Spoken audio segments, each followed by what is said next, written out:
Hi friends, welcome to my channel. இந்த வீடியோவில் சூப்பரான ஒரு ஸ்நாக்ஸ் ஐட்டம் தான் பார்க்க போகிறோம். நம்ம ஆல்ரெடி ஸ்நாக்ஸ் வீடியோ நிறைய போட்டிருக்கோம். அதில் உங்களுடைய ஃபேவரேட் என்ன அப்படின்னு நான் ஓட்டு கேட்டிருந்தேன். அதில் வந்து பீஸாவும் அந்த புட்டும் செஞ்சிருங்களேன், அதுதான் ஃபேவரேட் அப்படின்னு போட்டிருந்தாங்க. அதே மாதிரி இதுவும் சூப்பரான ஒரு ஸ்நாக் ஐட்டம் தான். கண்டிப்பாக ட்ரை பண்ணுங்க. ஈவினிங் டைத்தில் டீயோட இந்த ஸ்நாக்ஸ் வச்சு சாப்பிட சூப்பராக இருக்கும். குழந்தைங்களோட ஃபேவரேட்டாகவே மாறிடும். கிறிஸ்பியான ஸ்நாக் ஐட்டம் எப்படி செய்யலாம் அப்படிங்கிறத பார்க்கலாம். வாங்க வீடியோக்குள்ளே போகலாம். இன்றைக்கி நான் ரெண்டு உருளைக்கிழங்கு, பெரிய சைஸ் உருளைக்கிழங்கு எடுத்திருக்கேன். உருளைக்கிழங்கு தோல் சீவி எடுத்துக்கலாம்.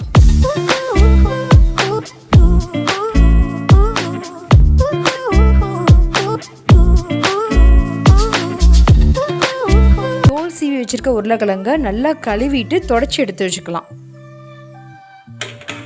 உருளைக்கிழங்கு இந்த ஸ்லைசர் வச்சு நல்லா சீச்சு எடுத்துக்க போகிறோம்.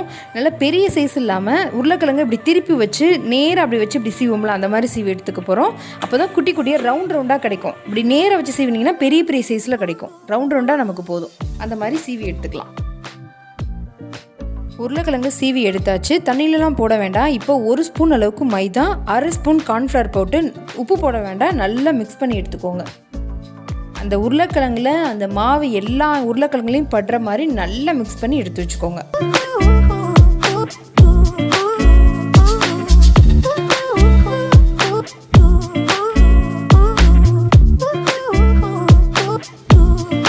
உருளைக்கிழங்கு இந்த மாவில் படுற மாதிரி நல்லா மிக்ஸ் பண்ணி வச்சுட்டோம். இப்போ ஒரு ட்ரே மாதிரி ஒன்று எடுத்து, இந்த மாதிரி சதுர சேஃபில் இருக்கிற ஒரு ட்ரே மாதிரி எடுத்துக்கோங்க. இது வந்து மைக்ரோவனில் வைக்கக்கூடியது தான். இந்த மாதிரி சேஃபில் இருக்கிறத எடுத்துக்கோங்க. எடுத்துகிட்டு நம்ம ஆல்ரெடி ரெடி பண்ணி வச்சுருக்க இந்த உருளைக்கிழங்கை ஒன்றுன்னா இது ஃபுல்லாக அப்படியே அரேஞ்ச் பண்ண போகிறோம். இப்படி ஒவ்வொன்றா உருளைக்கிழங்கு எடுத்துருங்க. எடுத்துட்டு இப்படி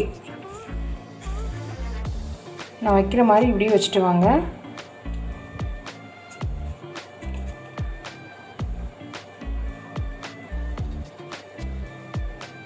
ஒன்றுக்கு மேலே ஒன்றும் இல்லாமல் அப்படியே ஃபுல்லாக அப்படியே வச்சுட்டு வாங்க.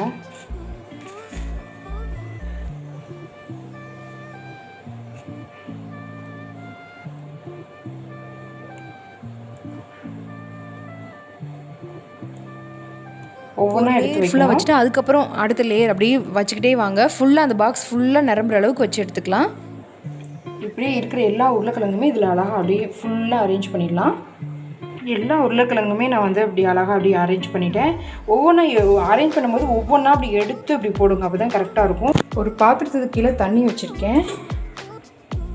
அது கீழே இந்த மாதிரி வடித்தட்டு மாதிரி இதில் எடுத்து வச்சுட்டு இதுக்கு மேலே அந்த பாக்ஸை தூக்கி வைக்க போகிறோம். இந்த பாக்ஸ் அப்படி வச்சுட்டு கொஞ்ச நேரம், ரொம்ப நேரம் வேக வேண்டாம். கொஞ்சம் நேரம் அந்த ஆவியில் வந்து அப்படியே ஒன்று ஸ்டிஃபாக அப்படி ஒட்டிக்கும். அந்த பதம் இருந்தால் போதும். நான் காட்டுறேன்.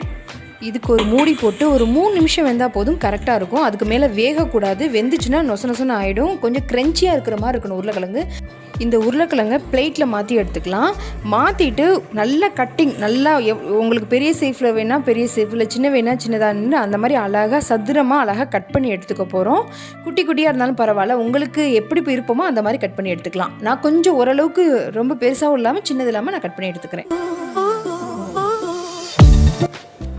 இந்த மாதிரி சதுரமாக கட் பண்ணி எடுத்துக்கலாம். இதை விட நீங்கள் சின்ன சைஸாக கட் பண்ணுறதா இருந்தாலும் கட் பண்ணிக்கோங்க, ஒன்றும் பிரச்சனை கிடையாது.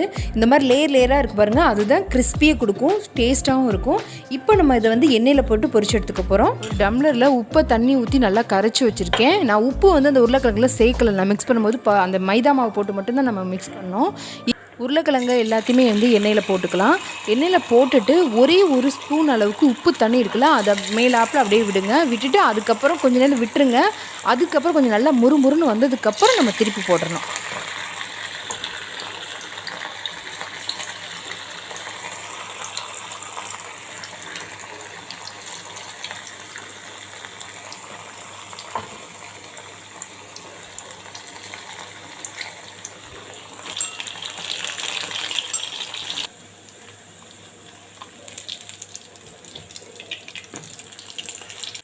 ரெண்டு சைடும் நல்லா ப்ரௌன் கலரில் வந்துருச்சு. நல்லா கிறிஸ்பியாகவும் இருக்குது பார்க்குறதுக்கு. எண்ணெயை வடிச்சிட்டு நம்ம எடுத்துக்க போகிறோம். இது வந்து சாஸ் தொட்டு சாப்பிட்லாம், இல்லைன்னா சட்னி தொட்டு சாப்பிட்லாம். பயங்கர கிறிஸ்பியாக இருக்கும். சாப்பிட்டு முடிக்கும்போது உள்ளே வந்து லைட்டாக சாஃப்டாக இருக்கும்.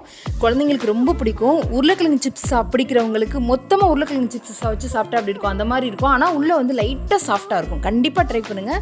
எப்படி இருந்துச்சுன்னு கீழே கமெண்ட் பாக்ஸில் சொல்லுங்கள். நம்மளுடைய இன்னொரு நிறைய ஸ்நாக்ஸ் வீடியோஸ் போட்டிருக்கோம்.